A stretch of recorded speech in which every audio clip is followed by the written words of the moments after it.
What if the scariest villains weren't just there to scare you? What if they were trying to teach you something? Some characters go beyond evil. They touch the fears that make us human. They hold a mirror to our anger, our doubts, our need to belong. One of them is anger, burning, uncontrollable, a reflection of the fight we all have inside. Another is silence itself, cold, inevitable, the kind of presence that can stop laughter dead in its tracks. And another, whispers in the dark, tries to make you stop, makes you wonder, do I give in to the dark or keep walking toward the light? And this isn't just about scary cartoon villains. This is about the ones who change you, the ones who make you face your own darkness. Because here's the truth. They're not just fighting the heroes, they're fighting you. And you can't win. Not until you face what's inside. I don't need luck, though. I don't want it. I've always had to struggle and fight, and that's made me strong. It's made me who I am. Sometimes we all live our lives chasing someone's approval. Our dads, our moms, our families. And Zuko's story is exactly that. A young prince, forever in someone else's shadow, willing to do anything just to make his father proud. But here's where it gets fascinating. Even as a kid, Zuko has the courage to say no when something feels wrong. And that single no is the moment we first see who he really is. His conscience, his empathy, his respect for others. Zuko isn't like Azula. He's not a cold, perfect war machine. He's human. He's vulnerable. And that moment in the War Council, that's the first time Zuko's voice is truly heard. Because what he heard was a plan to use Fire Nation soldiers as bait, and Zuko refuses to accept that their lives are disposable. They'll be used as a distraction while we mount an attack from the rear. What better to use as bait than fresh meat? You can't sacrifice an entire division like that. Those soldiers love and defend our nation. How can you betray them? Zuko was right, you see. But it was not his place to speak out. And there were dire consequences. Even as a teenager, he knows those soldiers are people, with families, with dreams. Not just numbers on a map. But speaking out like that is a huge act of disrespect in Fire Nation culture. In their world, obedience matters more than questioning orders. So Zuko is dragged in front of his father and forced into an Agni Kai, a duel of fire. And this is where Zuko makes the most important choice of his life. He refuses to fight, not because he's scared, but because he still respects his father. He still wants his father's love. So he kneels. He begs for forgiveness. But to the Fire Lord, that's weakness, and in that moment, everything changes. The blast of fire across Zuko's face doesn't just scar his skin, it burns his honor. His banishment isn't just a punishment, and it's a public mark of shame. From that moment on, Zuko isn't just a prince. He's the disgraced prince. The scar on his face is more than a wound. It's the price he pays for following his conscience. It's both a physical and emotional reminder of who he is and what he stood up for. When Zuko is sent into exile, he doesn't go alone. His crew is forced to go with him, and this matters. Because now Zuko isn't just carrying his own honor. The lives of others depend on the choices he makes. That's why I love what the live-action series did, making this crew the very same soldiers Zuko tried to save at the War Council. It ties his first act of defiance directly to the journey that follows. And the only way back? Find and capture the long-lost Avatar. An impossible task, which is basically his father's way of saying, I don't really want you back. But Zuko takes the mission anyway, because deep down, he still wants that approval. He still wants to be seen. He still wants to matter. But that journey changes Zuko completely. While chasing the Avatar, he ends up finding himself. And as he travels the world, he sees the reality of war with his own eyes. Villages burned, children left without parents, pain and suffering everywhere. And little by little, those experiences start to change him. It's no longer just about pleasing his father. It's about figuring out what's right and making sure he doesn't lose his humanity in the process. The show even reflects this inner conflict visually. One side of Zuko's face is scarred, the other remains untouched. The pain of his past and the hope for his future are both written on his face. And we as the audience get to witness every step of that battle inside him. Zuko's story isn't just about a villain turning good, it's about a boy searching for the love he never received, and learning to find it within himself. By the end, Zuko doesn't just restore his own honor, he restores his people's honor. And that's why his character arc is one of the greatest in animation history.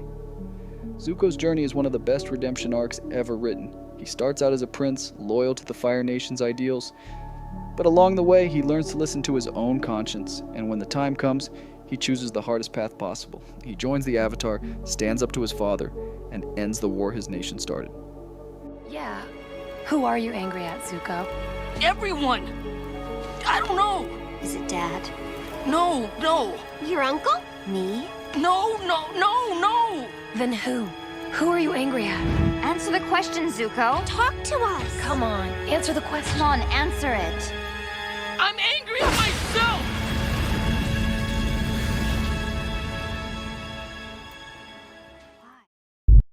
This is the fallen angel archetype in its purest form. Zuko is cast out, humiliated, branded with shame. But that fall doesn't destroy him, it transforms him. His scar is more than just a reminder of pain. It's proof that change is possible. By the finale, Zuko teaches us something powerful. Honor doesn't come from someone else's approval. True honor comes from making peace with yourself. Zuko's story isn't just about redemption, it's about redefining what honor actually means. He starts out believing honor is something his father has to give him, but by the end, he realizes honor isn't earned through fear, obedience, or someone else's approval. It's earned by staying true to who you are, even when the whole world tells you not to. That's what makes Zuko so compelling. He doesn't just change sides, he grows, he struggles, he fails, he questions himself, and when he finally stands tall, it feels earned. Zuko's scar isn't just a wound from his past, it's proof that pain can transform you. Sometimes evil shows up as a charismatic character, a tragic past, or a soul waiting to be saved. But sometimes evil is something else entirely, something pure, irreversible, and inevitable. Before there was time, before there was anything, there was nothing. And before there was nothing, there were monsters. And in Adventure Time, the Lich is exactly that. He isn't loud, he doesn't crack jokes, he doesn't have a tragic redemption arc. The Lich is silent, and that's what makes him terrifying. His presence feels like a suffocating silence that hangs over everyone and everything. The thing about the Lich is that he's not just a monster, he's an idea. He's the embodiment of apocalypse, emptiness, and annihilation. His very existence is tied to the mushroom bomb, the darkest moment in Adventure Time's history. As if he was born from the ashes of humanity's own self-destruction. That detail matters because it makes the Lich more than just a villain. He becomes a symbol, the inevitable result of chaos, war, and destruction. And this is where Finn comes in. Finn is hope. Finn is childish optimism, laughter, heroism, and life itself. And the Lich, he is Finn's exact opposite, the end of hope, the meaninglessness of existence, the void waiting at the end of everything. You are strong, child, but I am beyond strength. I am the end. And I have come for you, Finn. Their conflict is one of the most philosophical parts of the entire series. In mortal folly, Finn risks everything to stop the Lich, but he's tested on a level far beyond fists and swords. The Lich doesn't just try to kill Finn. He forces him to question why he fights in the first place. What if all this fighting doesn't matter? What if every victory is temporary? What if everything is meaningless? The Lich doesn't want to rule the world. He wants to erase it. Everything. And in a way that makes him scarier than almost any villain we've ever seen. You can't defeat him. Not forever. You can only hold him back for a while, and that makes him a reminder of something we all face eventually, that everything ends. And yet, Finn refuses to give up. Every time the Lich returns, Finn chooses to fight him. Not because he thinks he'll win forever, but because life is worth protecting, even if it's temporary. His laughter, his friendships, his optimism, all of it is a middle finger to the void the Lich represents. In the Lich and Jake the dog, we see this clearly. Even under manipulation, Finn finds a way back to what's right, and that choice, not that stubbornness, is the heart of the entire show's message. The Lich is nihilism made flesh. He is a trial every character must face. For Ice King, he makes the pain of madness sharper. For Princess Bubblegum, he challenges her belief that science and order can keep the world safe. And for Finn, he forces him to grow up, to accept death, accept endings, and still choose to live. That's why the Lich is more than just a great villain. He's one of the purest depictions of evil in animation. He doesn't need redemption. He doesn't have a tragic backstory we're meant to sympathize with. He simply exists, as the dark side of existence itself. And that's why Finn's fight against him feels so meaningful. Because to live is to fight, even knowing you won't win forever. Maybe that's the real point of the Lich, to remind Finn and all of us that the value of life isn't in how long it lasts, but in how hard we fight to protect it while it's here.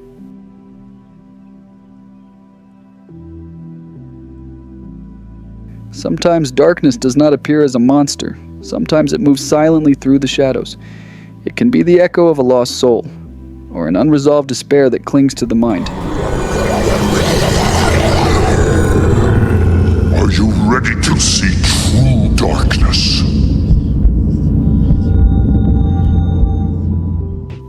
And over the garden wall, the beast is invisible, but its presence is always felt. Every step, every whisper lingers in the subconscious. Its power is not just physical, it manipulates the deepest fears, it feeds on hopelessness.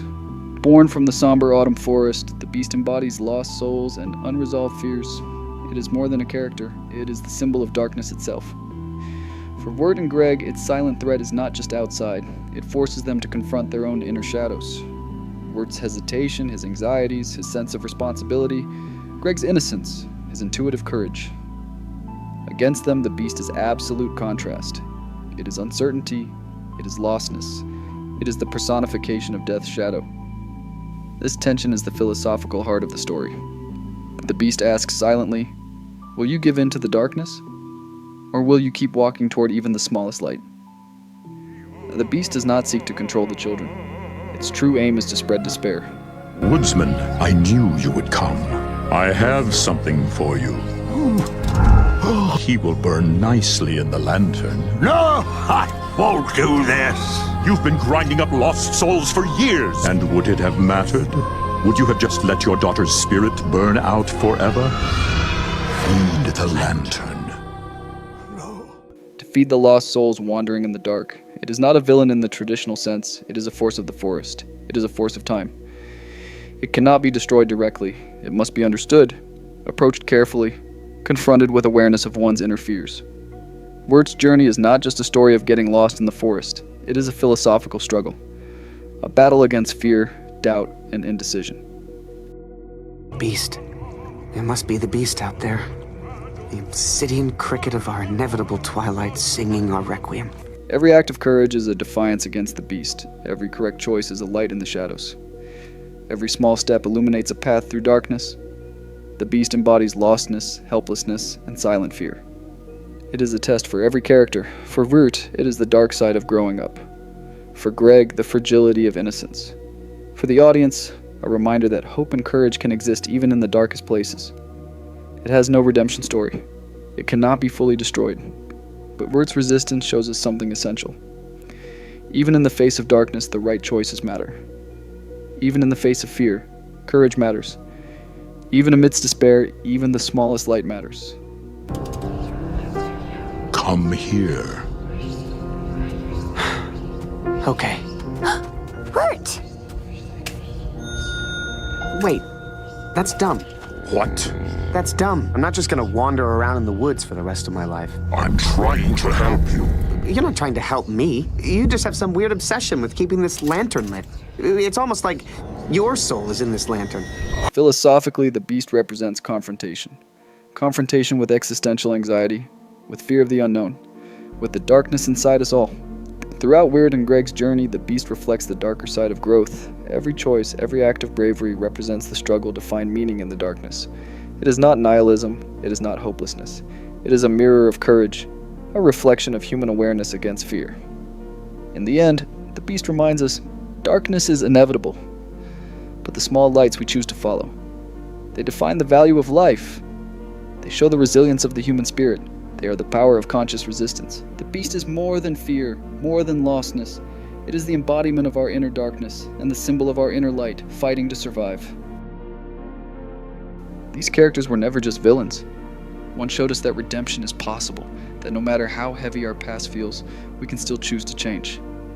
Another reminded us of the cold, unshakable truth, that some darkness simply exists, and even daring to resist it is an act of courage. And one more whispered the most dangerous truth of all, that despair can creep in silently until we forget there was ever light at all. But together they are more than enemies. They are trials. They are mirrors. They ask us a single terrifying question. Will you bow to the dark?